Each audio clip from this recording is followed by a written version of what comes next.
ರಾಜ್ಯದಲ್ಲಿ ಜಿಬಿಎ ಭ್ರಷ್ಟಾಚಾರದ ವಿಚಾರ ಚರ್ಚೆ ಆಗ್ತಿರುವಾಗಲೇ ಹುಬ್ಬಳ್ಳಿ ಧಾರವಾಡದಲ್ಲೂ ಮಹಾನಗರ ಪಾಲಿಕೆ ಹಣವನ್ನ ಪೋಲು ಮಾಡಿದೆ. ಖರೀದಿ ಮಾಡಿರುವಂತಹ ವಸ್ತುಗಳು ಯಾವುದು ಕೂಡ ನಿರ್ವಹಣೆ ಮಾಡಿಲ್ಲ. ಅದರ ಜೊತೆಗೆ ಅದು ಸಮರ್ಪಕವಾಗಿ ಬಳಕೆ ಮಾಡಿಕೊಳ್ಳದೇ ಇರೋದ್ರಿಂದಾಗಿ ಹುಬ್ಬಳ್ಳಿ ಮತ್ತೆ ಧಾರವಾಡ ಈ ಭಾಗದಲ್ಲಿ ಜನ ತೊಂದರೆಗೆ ಸಿಲುಕಿದ್ದಾರೆ. ಮತ್ತೆ ಬ್ರಹ್ಮಾಂಡ ಭ್ರಷ್ಟಾಚಾರ ಆಗಿದೆ ಅನ್ನೋದು ಗಂಭೀರ ಆರೋಪ. ಈ ಕುರಿತಾಗಿ ಒಂದು ವರದಿ ಇಲ್ಲಿದೆ ನೋಡಿ. ರಾಜ್ಯದ ಎರಡನೇ ಅತಿ ದೊಡ್ಡ ನಗರ ಅಂದ್ರೆ ಅದು ಹುಬ್ಬಳ್ಳಿ ಧಾರವಾಡ ಮಹಾನಗರ. ಆದ್ರೆ ಈ ಹುಬ್ಬಳ್ಳಿ ಧಾರವಾಡ ವಾಣಿಜ್ಯ ನಗರಿ ಹುಬ್ಬಳ್ಳಿ ಧಾರವಾಡ ಅವಳಿ ನಗರ ಇದೀಗ ಧೂಳಿನ ನಗರಿಯಾಗಿ ಮಾರ್ಪಡ್ತಾ ಇದೆ.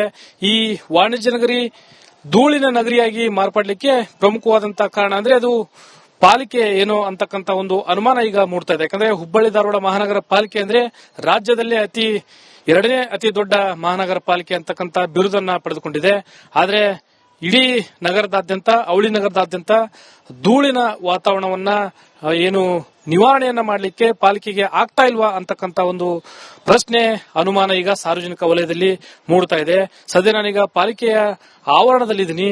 ಯಾಕಂದ್ರೆ ಈ ಅಂಶವನ್ನ ಯಾಕೆ ತಮಗೆ ಹೇಳ್ತಾ ಇದ್ದೀನಿ ಅಂದ್ರೆ ಈ ಧೂಳಿನ ನಗರಿಯನ್ನ ಏನು ನಿವಾರಣೆ ಮಾಡಲಿಕ್ಕೆ ಅಂದ್ರೆ ಈ ವಾತಾವರಣವನ್ನ ಅಂದ್ರೆ ಈಗಾಗಲೇ ಧೂಳಿನಿಂದ ತುಂಬಿಕೊಂಡಿರ್ತಕ್ಕಂಥ ಅದೇ ರೀತಿ ಕಸದಿಂದ ತುಂಬಿಕೊಂಡಿರ್ತಕ್ಕಂಥ ವಾಣಿಜ್ಯ ನಗರಿ ಹುಬ್ಬಳ್ಳಿ ಅದೇ ರೀತಿ ಅವಳಿ ನಗರವನ್ನ ಸ್ವಚ್ಛಂದವಾಗಿ ಮಾರ್ಪಾಡು ಮಾಡುವಂತಹ ಉದ್ದೇಶದಿಂದ ರಾಷ್ಟ್ರೀಯ ಶುದ್ಧ ಗಾಳಿ ಕಾರ್ಯಕ್ರಮ ಯೋಜನೆಯಡಿ ಪಾಲಿಕೆಯಿಂದ ಕೋಟಿ ವೆಚ್ಚದಲ್ಲಿ ಬಹುದೊಡ್ಡ ಮಷಿನ್ಗಳ ವಾಹನಗಳನ್ನ ಇಲ್ಲಿ ಖರೀದಿ ಮಾಡಲಾಗಿದೆ. ದೃಶ್ಯದಲ್ಲಿ ತಾವು ಗಮನಿಸ್ತಾ ಇರಬಹುದು. ರಾಷ್ಟ್ರೀಯ ಶುದ್ಧ ಗಾಳಿ ಕಾರ್ಯಕ್ರಮ ಯೋಜನೆಯಡಿ ಏನು 10 ವಾಹನಗಳನ್ನ ಖರೀದಿ ಮಾಡಲಾಗಿದೆ. ಕೇವಲ 1 ಕೋಟಿ ಅಲ್ಲ, 2 ಕೋಟಿ ಅಲ್ಲ, 3-4 ಕೋಟಿ ರೂಪಾಯಿ ವೆಚ್ಚದಲ್ಲಿ ಈ ಮಷಿನ್ ವಾಹನಗಳನ್ನ ಇಲ್ಲಿ ಖರೀದಿ ಮಾಡಿ 2 ವರ್ಷ ಕಳೀತಾ ಬರ್ತಾ ಇದೆ. ಆದ್ರೆ ಇದುವರೆಗೂ ಕೂಡ ಈ ಅವಳಿ ನಗರವನ್ನ ಸ್ವಚ್ಛವಾಗಿ ಇಟ್ಕೊಳ್ಳುವಂತ ನಿಟ್ಟಿನಲ್ಲಿ ಪಾಲಿಕೆ ಮುಂದಾಗ್ತಾ ಇಲ್ಲ ಅಂತಕ್ಕಂತ ಒಂದು ಆಕ್ರೋಶ ಸಾರ್ವಜನಿಕ ವಲಯದಲ್ಲಿ ವ್ಯಕ್ತವಾಗ್ತಾ ಇದೆ. ದೃಶ್ಯದಲ್ಲಿ ತಾವು ಗಮನಿಸ್ತಾ ಇರಬಹುದು. ಇದು ಕಸ ಕಡ್ಡಿ ಅಂದ್ರೆ ಅವಳಿ ನಗರದಾದ್ಯಂತ ರಸ್ತೆಯಲ್ಲಿ ಏನು ಇರತಕ್ಕಂತ ಒಂದು ಕಸ ಕಡ್ಡಿಯನ್ನ ಧೂಳನ್ನ ನಿವಾರಣೆ ಮಾಡುವಂತ ನಿಟ್ಟಿನಲ್ಲಿ ಖರೀದಿ ಮಾಡಿರ್ತಕ್ಕಂಥ ಈ ಮಷಿನ್ಗಳು ಒಂದ್ ಕಡೆ ರಾಷ್ಟ್ರೀಯ ಶುದ್ಧ ಗಾಳಿ ಕಾರ್ಯಕ್ರಮ ಯೋಜನೆಯಡಿ ಈ ವಾಹನಗಳನ್ನ ಖರೀದಿ ಮಾಡಲಾಗಿದೆ. ಆದ್ರೆ ಇವು ಕೇವಲ ಪಾಲಿಕೆಯ ಆವರಣಕ್ಕೆ ಮಾತ್ರ ಸೀಮಿತ ಆಗಿದೆಯಾ ಅಂತಕ್ಕಂಥ ಅನುಮಾನ ವ್ಯಕ್ತವಾಗ್ತಾ ಇದೆ. ಒಂದ್ ಕಡೆ ಈಗ ಬೆಂಗಳೂರನ್ನ ಹೊರತುಪಡಿಸಿದ್ರೆ ಎರಡನೇ ಅತಿ ದೊಡ್ಡ ಮಹಾನಗರ ಪಾಲಿಕೆ ಅಂದ್ರೆ ಅದು ಹುಬ್ಬಳ್ಳಿ ಧಾರವಾಡ ಮಹಾನಗರ ಪಾಲಿಕೆ. ಆದ್ರೆ ಈ ಅವಳಿ ನಗರವನ್ನ ಸ್ವಚ್ಛವಾಗಿ ಇಡುವಂತ ನಿಟ್ಟಿನಲ್ಲಿ ಪಾಲಿಕೆ ಯಾಕೆ ಮುಂದಾಗ್ತಾ ಇಲ್ಲ, ಇಲ್ಲಿನ ಅಧಿಕಾರಿಗಳಿರ್ಬೋದು, ಜನಪ್ರತಿನಿಧಿಗಳಿರ್ಬೋದು ಈ ಬಗ್ಗೆ ಯಾಕೆ ಚಿಂತನೆ ಮಾಡ್ತಾ ಇಲ್ಲ ಅಂತಕ್ಕಂಥ ಒಂದು ಆರೋಪ ಸಾರ್ವಜನಿಕ ವಲಯದಲ್ಲಿ ಕೇಳಿ ಬರ್ತಾ ಇದೆ. ಇನ್ನು ಈ 3 ಮಷಿನ್ ವಾಹನಗಳೇನಿದಾವೆ ಇವು ಕೂಡ ಧೂಳನ್ನ ನಿವಾರಣೆ ಮಾಡುವಂತ ನಿಟ್ಟಿನಲ್ಲಿ ಅವಳಿ ನಗರದಾದ್ಯಂತ ಎಷ್ಟರ ಮಟ್ಟಿಗೆ ಧೂಳು ಇದೆ ಅಂತಕ್ಕಂಥದ್ರ ಕುರಿತು ಸಾಕಷ್ಟು ಸಾರ್ವಜನಿಕ ವಲಯದಲ್ಲೂ ಕೂಡ ವಾಹನ ಸಂಚಾರ ಮಾಡುವಂತದಿರಬಹುದು, ಸಾರ್ವಜನಿಕರು ಪಾದಚಾರಿಗಳಿರ್ಬೋದು ಪ್ರತಿದಿನವೂ ಕೂಡ ಹಿಡಿ ಶಾಪವನ್ನು ಹಾಕ್ತಾ ಇದ್ದಾರೆ ಪಾಲಿಕೆ ವಿರುದ್ಧ, ಪಾಲಿಕೆಯ ಅಧಿಕಾರಿಗಳ ವಿರುದ್ಧ. ಕ್ಯಾಮರಾ ಪರ್ಸನ್ ವಿನಾಯಕ್ ಪೂಜಾರಿ ಜೊತೆ ಪ್ರಕಾಶ್ ಹಿರೇಮಠ, ರಿಪಬ್ಲಿಕ್ ಕನ್ನಡ, ಹುಬ್ಬಳ್ಳಿ. ಇದು ರಾಜ್ಯದಲ್ಲಿ ಜಿಬಿಎ ಭ್ರಷ್ಟಾಚಾರದ ವಿಚಾರ ಚರ್ಚೆ ಆಗ್ತಿರುವಾಗಲೇ ಹುಬ್ಬಳ್ಳಿ ಧಾರವಾಡದಲ್ಲೂ ಮಹಾನಗರ ಪಾಲಿಕೆ ಹಣವನ್ನ ಪೋಲು ಮಾಡಿದೆ. ಖರೀದಿ ಮಾಡಿರುವಂತಹ ವಸ್ತುಗಳು ಯಾವುದು ಕೂಡ ನಿರ್ವಹಣೆ ಮಾಡಿಲ್ಲ. ಅದರ ಜೊತೆಗೆ ಅದು ಸಮರ್ಪಕವಾಗಿ ಬಳಕೆ ಮಾಡಿಕೊಳ್ಳದೇ ಇರೋದ್ರಿಂದಾಗಿ ಹುಬ್ಬಳ್ಳಿ ಮತ್ತೆ ಧಾರವಾಡ ಈ ಭಾಗದಲ್ಲಿ ಜನ ತೊಂದರೆಗೆ ಸಿಲುಕಿದ್ದಾರೆ. ಮತ್ತೆ ಬ್ರಹ್ಮಾಂಡ ಭ್ರಷ್ಟಾಚಾರ ಆಗಿದೆ ಅನ್ನೋದು ಗಂಭೀರ ಆರೋಪ. ಈ ಕುರಿತಾಗಿ ಒಂದು ವರದಿ ಇಲ್ಲಿದೆ ನೋಡಿ. ರಾಜ್ಯದ ಎರಡನೇ ಅತಿ ದೊಡ್ಡ ನಗರ ಅಂದ್ರೆ ಅದು ಹುಬ್ಬಳ್ಳಿ ಧಾರವಾಡ ಮಹಾನಗರ. ಆದ್ರೆ ಈ ಹುಬ್ಬಳ್ಳಿ ಧಾರವಾಡ ವಾಣಿಜ್ಯ ನಗರಿ ಹುಬ್ಬಳ್ಳಿ ಧಾರವಾಡ ಅವಳಿ ನಗರ ಇದೀಗ ಧೂಳಿನ ನಗರಿಯಾಗಿ ಮಾರ್ಪಡ್ತಾ ಇದೆ. ಈ ವಾಣಿಜ್ಯ ನಗರಿ ಧೂಳಿನ ನಗರಿಯಾಗಿ ಮಾರ್ಪಡ್ಲಿಕ್ಕೆ ಪ್ರಮುಖವಾದಂತಹ ಕಾರಣ ಅಂದ್ರೆ ಅದು ಪಾಲಿಕೆ ಏನೋ ಅಂತಕ್ಕಂತ ಒಂದು ಅನುಮಾನ ಈಗ ಮೂಡ್ತಾ ಇದೆ. ಯಾಕಂದ್ರೆ ಹುಬ್ಬಳ್ಳಿ ಧಾರವಾಡ ಮಹಾನಗರ ಪಾಲಿಕೆ ಅಂದ್ರೆ ರಾಜ್ಯದಲ್ಲೇ ಎರಡನೇ ಅತಿ ದೊಡ್ಡ ಮಹಾನಗರ ಪಾಲಿಕೆ ಅಂತಕ್ಕಂತ ಬಿರುದನ್ನ ಪಡೆದುಕೊಂಡಿದೆ. ಆದ್ರೆ ಇಡೀ ನಗರದಾದ್ಯಂತ ಅವಳಿ ನಗರದಾದ್ಯಂತ ಧೂಳಿನ ವಾತಾವರಣವನ್ನ ಏನು ನಿವಾರಣೆಯನ್ನ ಮಾಡಲಿಕ್ಕೆ ಪಾಲಿಕೆಗೆ ಆಗ್ತಾ ಇಲ್ವಾ ಅಂತಕ್ಕಂತ ಒಂದು ಪ್ರಶ್ನೆ ಅನುಮಾನ ಈಗ ಸಾರ್ವಜನಿಕ ವಲಯದಲ್ಲಿ ಮೂಡ್ತಾ ಇದೆ. ಸದ್ಯ ನಾನೀಗ ಪಾಲಿಕೆಯ ಆವರಣದಲ್ಲಿದ್ದೀನಿ.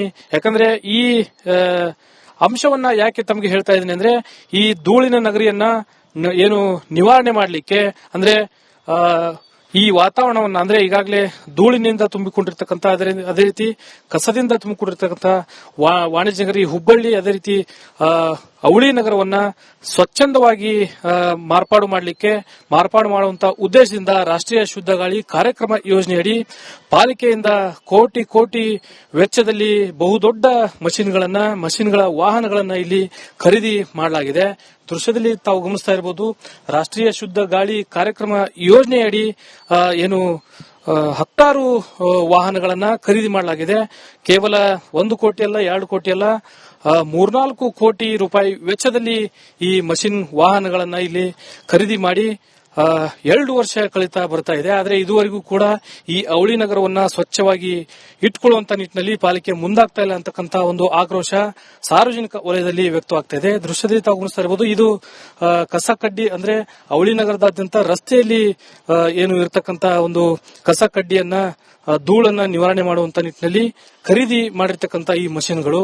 ಒಂದ್ ಕಡೆ ರಾಷ್ಟ್ರೀಯ ಶುದ್ಧ ಗಾಳಿ ಕಾರ್ಯಕ್ರಮ ಯೋಜನೆಯಡಿ ಈ ವಾಹನಗಳನ್ನ ಖರೀದಿ ಮಾಡಲಾಗಿದೆ.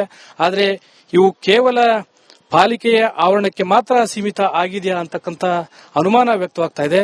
ಒಂದ್ ಕಡೆ ಈಗ ಬೆಂಗಳೂರನ್ನ ಹೊರತುಪಡಿಸಿದ್ರೆ 2ನೇ ಅತಿ ದೊಡ್ಡ ಮಹಾನಗರ ಪಾಲಿಕೆ ಅಂದ್ರೆ ಅದು ಹುಬ್ಬಳ್ಳಿ ಧಾರವಾಡ ಮಹಾನಗರ ಪಾಲಿಕೆ. ಆದ್ರೆ ಈ ಅವಳಿ ನಗರವನ್ನ ಸ್ವಚ್ಛವಾಗಿ ಇಡುವಂತ ನಿಟ್ಟಿನಲ್ಲಿ ಪಾಲಿಕೆ ಯಾಕೆ ಮುಂದಾಗ್ತಾ ಇಲ್ಲ, ಇಲ್ಲಿನ ಅಧಿಕಾರಿಗಳಿರ್ಬೋದು, ಜನಪ್ರತಿನಿಧಿಗಳಿರ್ಬೋದು ಈ ಬಗ್ಗೆ ಯಾಕೆ ಚಿಂತನೆ ಮಾಡ್ತಾ ಇಲ್ಲ ಅಂತಕ್ಕಂಥ ಒಂದು ಆರೋಪ ಸಾರ್ವಜನಿಕ ವಲಯದಲ್ಲಿ ಕೇಳಿ ಬರ್ತಾ ಇದೆ. ಇನ್ನು ಈ 3 ಮಷಿನ್ ವಾಹನಗಳೇನಿದಾವೆ ಇವು ಕೂಡ ಧೂಳನ್ನ ನಿವಾರಣೆ ಮಾಡುವಂತ ನಿಟ್ಟಿನಲ್ಲಿ ಅವಳಿ ನಗರದಾದ್ಯಂತ ಎಷ್ಟರ ಮಟ್ಟಿಗೆ ಧೂಳು ಇದೆ ಅಂತಕ್ಕಂಥದ್ರ ಕುರಿತು ಸಾಕಷ್ಟು ಸಾರ್ವಜನಿಕ ವಲಯದಲ್ಲೂ ಕೂಡ ವಾಹನ ಸಂಚಾರ ಮಾಡುವಂತದಿರಬಹುದು, ಸಾರ್ವಜನಿಕರು ಪಾದಚಾರಿಗಳಿರ್ಬೋದು ಪ್ರತಿದಿನವೂ ಕೂಡ ಹಿಡಿ ಶಾಪವನ್ನು ಹಾಕ್ತಾ ಇದ್ದಾರೆ ಪಾಲಿಕೆ ವಿರುದ್ಧ, ಪಾಲಿಕೆಯ ಅಧಿಕಾರಿಗಳ ವಿರುದ್ಧ.